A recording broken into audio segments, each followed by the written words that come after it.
Hello everybody and welcome to Tiger Tales, a place you find stories and fanfictions written and read to you by your host, me, Tai Tiger.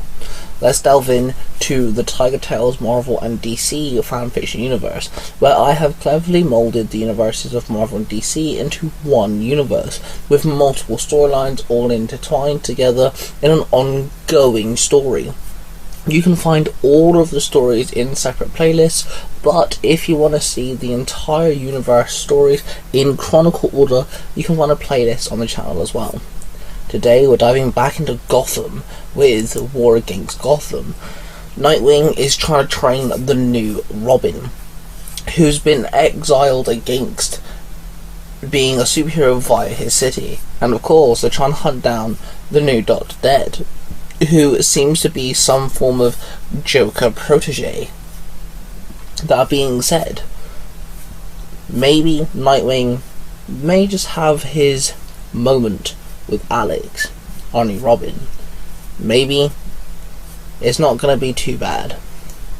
But let's find out with War Against Gotham, Chapter 4, Training. Dick and Alex was fiddling with one of the back computers. Dick was on his back underneath the desk rewiring the hard wires and making sure the motherboard was intact. Alex was sat in front of the computer screen, making sure to tell Dick when it came on. "Why are we even reactivating this program, Dick?" Alex asked. "You want to handle Dr. Dead, and we now have all of Gotham hating you. So we need some backup. Barbara's the best thing we got." Dick replied. Alex sighed when suddenly the screen turned on and then went off and then back on again, but with data coding all scrolled up on the screen. Whoa, we got something," Alex jeered. Dick pulled himself from under the table and stood up and started typing away, and suddenly the projection appeared in the middle of the room. It was glitchy and hard to see what the image was.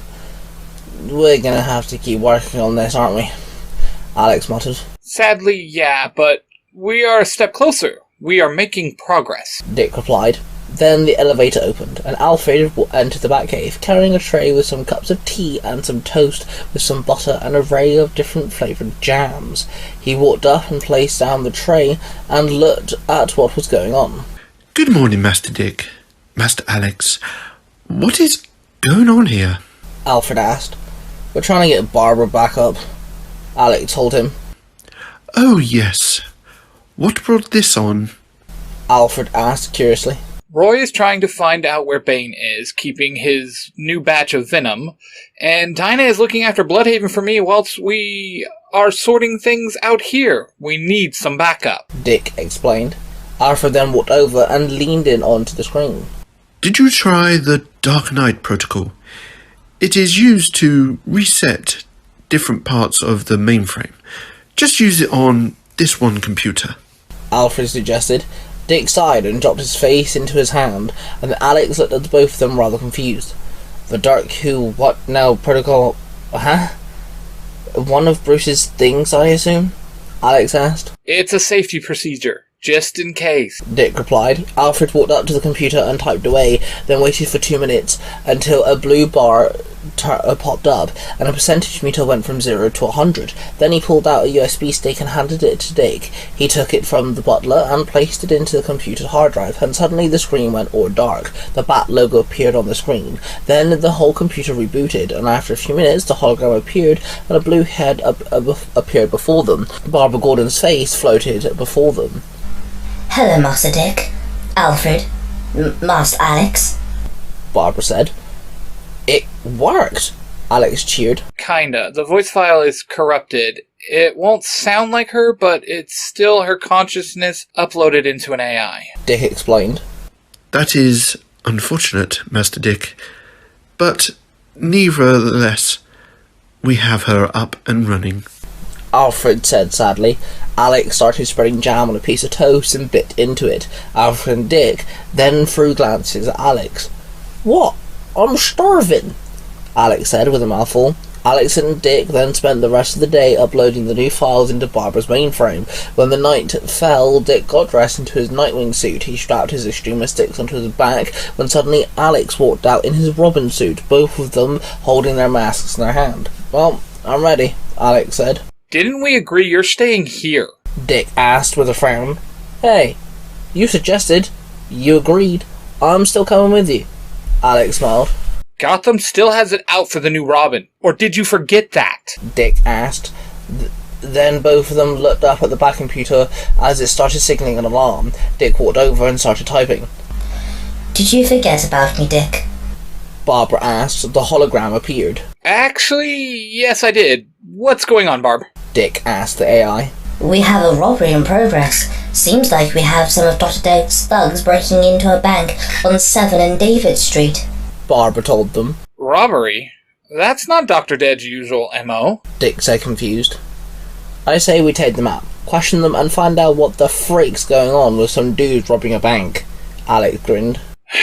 You're not going to listen to me, are you? Dick asked, annoyed. "Out there? For sure. Here? Hell no. I'm coming with you. I'm not staying here," Alex said in a cocky tone. Fine, but I mean it. You listen to me this time. Dick barked. "Maybe you should just trust me for once," Alex sighed. Then both of them placed their masks on and climbed onto the night cycle, and they drove out of the Batcave. I will just wait here then. Alfred muttered to himself. Have you been teleported to the past? Or de-aged to look like a kid again? Or have you delivered a message to some strange woman who asks questions all the time? And are you stuck? Well, call TARDIS Taxis, the taxi service that don't get you where you want to go, but where you need to go. To book TARDIS Taxis, simply call the number in last week's paper. Bookings are 6 months in advance. We cannot rearrange your booking, as it may rip a hole in the space-time continuum. Refunds are at the discretion of the Time Lords. Call TARDIS Taxis, and we will get you home. One day. Nightwing and Robin came to a halt and climbed off their bike. They looked at the thugs as they all came running out of the building with several bags of money in hand. There's only 5 of them," Robin stated. Keep close. Don't go overboard. Nightwing commanded. "Aye aye, Captain," Robin grinned. Nightwing then ran at the thugs. They dropped their bags and 2 of them pulled out shotguns. Robin aimed his grapple gauntlet and fired it, the hook hitting the shotgun, and he yanked the gun out of the thug's hand and he pulled it and flung it at another thug. The man stumbled. The man then paid his attention to Nightwing as he slid past him, grabbing the man's ankle. As he did, he stood up and pulled the ankle with him, dropping the man onto his back. Then he blocked an incoming attack, then blocked a kick and grabbed the man's ankle and slammed his elbow into the man's knee. The man dropped to the floor, calling out in pain. Nightwing then pulled out his discriminator sticks and used them to disarm the second shotgun user. He grabbed the thug by the jacket and pulled the man and threw him behind him. Robin came running up and jumped up and kicked the guy in the head. As he landed, he tripped the guy up and punched the man in the chest, then the head, knocking the guy out. He then walked up to the first guy who Nightwing took down. As he slowly came to his feet, Robin aimed his grapple hook and shot it at the guy, then pulled him in closer, spun around and kicked the guy back down to the ground. Robin then ran at one of the 2 guys left and shot his grapple hook at the wall behind them. The thug then looked shocked as Robin came flying towards him and using his feet to smash into the thug and pushing him into the wall. The thug then grunted in pain as his body smacked against the wall. Robin then shot his grapple hook and attached it to a gargoyle. He flew up into the air and grabbed the thug's jacket, bringing the guy up with him. He started screaming. Robin then let go and the man dropped down a few feet and crashed onto the floor. Robin then returned his hook, and as he fell, he landed on top of the thug. Nightwing then kicked the final thug and smacked him in the neck, waist, then knee, then ribcage, then across the face, knocking the man out. Robin walked over to Nightwing and both of them fist bumped. "See, I told you I could do it," Robin muttered. Okay, yes, you can handle yourself in a fight, but you don't use your head. Nightwing replied. "What the hell does that mean?" Robin barked. Okay, this scene right here. I can see 3 things that tell me a story, something worth using, something that is right here, right now. Nightwing told him. "Like detection work? This is your domain." Robin grunted. Hey, this is what I was taught as a Robin. So did Barb and Tim. We all learned how to see our surroundings, read the room, let the scene of crime tell you what happened. Nightwing told him. Okay, fine, Robin muttered. Then he walked around the 5 unconscious men. He walked past the shotgun and then stopped in his tracks. He picked up the shotgun and held it out. Best way to find people's names and stuff is through DNA like fingerprints, Robin sighed. Well, good thing we just installed Barbara, Nightwing replied. Oh yeah, of course, Robin said, then pressed his watch. Hey Barbara, can you scan the shotgun for prints? Robin asked. Of course I can, Robin. Starting scanning for fingerprints now. Barbara replied. He then touched the side of his mask, and blue visors appeared over his eyes. It then started scanning the shotgun for any fingerprints, and after a minute, the visors retracted back into his mask. The prints belonged to a Howard Vodline, a man who was charged with 2 cases of theft, gun possession, and attacking a police officer. Barbara explained. Good job. That's one. What else? Nightwing asked him. He took a step back and watched Robin. Robin looked around and saw one of the guys had lost a poker chip out of his shirt pocket. He picked it up and it was blue and white. On one side had the engraving of the words iceberg, with an engraving of iceberg surrounding the word. Doesn't Iceberg Lounge have a poker game every Friday? Robin asked. Good. Yes. Which means what? Nightwing replied with a small grin. These guys moonlight as workers for the Iceberg Lounge, which gives us the note that the Iceberg Lounge are full of thugs, Robin stated. Now figure out the last thing, the final piece of the puzzle. Nightwing encouraged. Robin walked around the 5 guys once more. Then he noticed one thing they all have in common. They all had neck tattoos. All of them were really bad cover-ups. The cover-up being the black and green letter D, which was for Dr. Dead's gang logo. Robin then pressed his communicator. Barbara, did Howard ever work for a gang? Robin asked. Yes, he was hired by Mr. Freeze and the Joker before Union Day, Barbara explained. Dr. Dead has rehired old thugs, which means we can find a few names in our database. We can get a few locations, meaning we might just find one of Dr. Dead's labs or layers or something, Robin gasped. He looked at Nightwing with a concerned look on his face.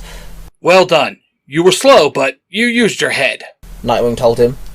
Robin then sighed with relief, and then stood there with a grin. Suddenly, sirens could be heard, and the 2 heroes could see the lights of police sirens coming from a distance. They both hopped onto the night cycle and drove off before the police showed up. Robin placed a poker chip in his pocket for safekeeping. May I remind you, Dick Grayson is hosting a fundraiser at the New Wayne Enterprises, and we have a lot to do before the eventful evening. Alfred asked over the communicator. Don't worry, Alfred. I haven't forgotten. We are on our way home, Nightwing responded. Then they headed back to the Batcave. Hey, I know you've been enjoying what you're listening to. Please insert name of show here. And if you've been enjoying that, come on over to the Zero to Hero podcast, where Billy and myself, the Bulk School of Podcasting, go through and examine all kinds of things like 90s nostalgia, the moon landings, historical plots, assassination attempts, and, weirdly enough, genetics. Come on over to the Zero to Hero podcast if you want to talk about weird things. The next day, Dick and Alex spent the morning running names of gangs and their members to see which ones were still active in Gotham and which ones were out of prison, then running their names through the police database to see if their location had been documented. Alfred walked in with 2 suits draped over his arms. I'm really not doing good here. Master Dick, Master Alex, I must insist that you get yourself ready. I'm sure Barbara will alert you if and when you are needed, but this fundraiser is important. Alfred pleaded. He has a point, Alex. Come on, let's smash this fundraiser, yeah? Dick asked. Okay, yeah, sure. Let's go. Alex grinned. Then they both of them went upstairs to suit up. That evening, Dick and Alex walked into the top floor of the Wayne Enterprise building and walked into a huge crowd that awaited them. Everyone started cheering. Dick was handed a glass of champagne and a microphone. Hello everyone, and thank you for coming tonight. As you all know, Bruce Wayne was my father, and he was a huge fighter for the city, and I want to carry on his legacy. That is why every penny made for the fundraiser will go to the schools, hospitals, the police, our firefighters, everyone who wakes up and makes their day-to-day decisions to make the world a better place, just like Bruce did. So have a drink. The buffet looks amazing, and enjoy. Dick said to the room. Everyone cheered, and once more everyone started clapping for Dick, and Dick started shaking people's hands. A man started playing the piano in the background. Alex scooted himself over to the buffet, then pulled out his phone to check on Barbara, who was scanning for the thugs whilst Alfred was busy in the manor. And of course, Dick and Alex was at the fundraiser. The scanner was still scanning and checking for thugs to see who might be working for Dr. Dead. Dick walked up to him and dragged him to one corner. Hey, put that away. It's not Robin I need here, it's Alex. Dick snapped. I'm just keeping an eye out for things. Alex hushed. We will handle it when information comes to light, but right now I need you in the room, not headhunting for Dr. Dead. Dick snapped at him. Alex rolled his eyes, then shoved his phone into his pocket. They turned to the crowd, and a man stood there staring at them. Now, why on earth would the famous Mr. Grayson be talking about little old me? The man chuckled. Both Dick and Alex dropped into their fighting stances, but the man pulled out a small blade. Now, gentlemen. You are not dressed for the occasion. Dr. Dead grinned. Dick and Alex straightened themselves up. Nice skin makeup. You usually are more whiter than this, Alex mocked. What's the plan here, Dead? What's the plan here, Dead? Dick said through his teeth. Well, maybe. I felt sad. I was invited. I mean, both our predecessors were enemies. But they were also friends. Yin, yang, that sort of thing. Dr. Dead explained. We're not friends, dude, Alex grunted. Now, that hurts my feelings. If you're not going to be my friend, maybe these two will. Dr. Dead grinned.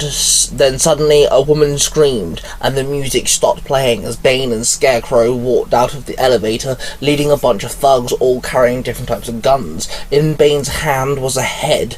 The head belonged to the receptionist downstairs. Bane placed it on the bar, and people started screaming and crying. Scarecrow walked over to the piano and placed a big canister on it, and pressed a button on the canister, then walked over to Dr. Dead. Dick noticed a trigger switch in his hand. Alex looked at Dick, confused and slightly worried. Bane, Scarecrow and Dr. Dead all walked into the centre of the room, and everyone stood there and watched the three criminals as they all started walking around. They were pushed up against the windows as the gunmen aimed their pistols and rifles, making sure that no one did anything too rash. Let us have some fun! Dr. Dead grinned. Everyone stood there, waiting for the villains to make their move, waiting for some hero to come save them. And there we have it, guys. We have War Against Gotham Chapter 4.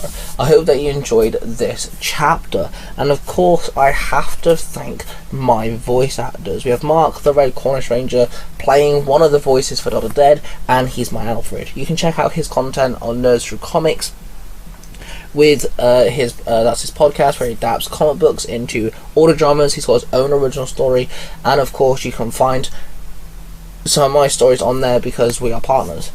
Then you have my Dick Grayson, aka Nightwing, voice actor, and he's my Parabatai.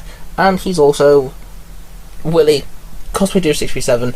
He has an array of different podcasts where you can listen to loads of different types of stories with Storytime, Cosplay Dude 637, Power Rangers Universe 19, Sailor Moon E, and now a YouTube channel called Cosplay Family 637 Nostalgia Storytime. And you can go follow all these and you can listen to all different types of stories, which is going to be really fun. And if you like anything on my channel, you're definitely going to love his stuff too. Then of course we have the other Dr. Dead voice actor, which belongs to Jay. You can also check out his stuff as well. That being said, usually I do have more voice actors, but I didn't feel like the characters were needed in this chapter. We're in association with Zero to Heroes. Make sure you go check out that podcast if you want to hear two bumbling brothers, Bulk and Scholar podcasting, but in Jim talk about lots of different fandoms. They're a whole bunch of fun, and they also interview people about said fandoms, and they're just generally nice people, not only to hear, but they're actually good friends of us, and they're very good people to listen to. Of course, make sure you check out our brother channel, which is Tai Tiger's There's Lost Stories, where I write stories in the first person perspective, and they've got more of a twist to them, less fanfiction-y. There are some fanfiction stories coming to the channel, but not so much. More original stuff there too. So make sure you go subscribe to that one and go check out the content there. Subscribe to this channel, and that being said, I shall see you guys really soon.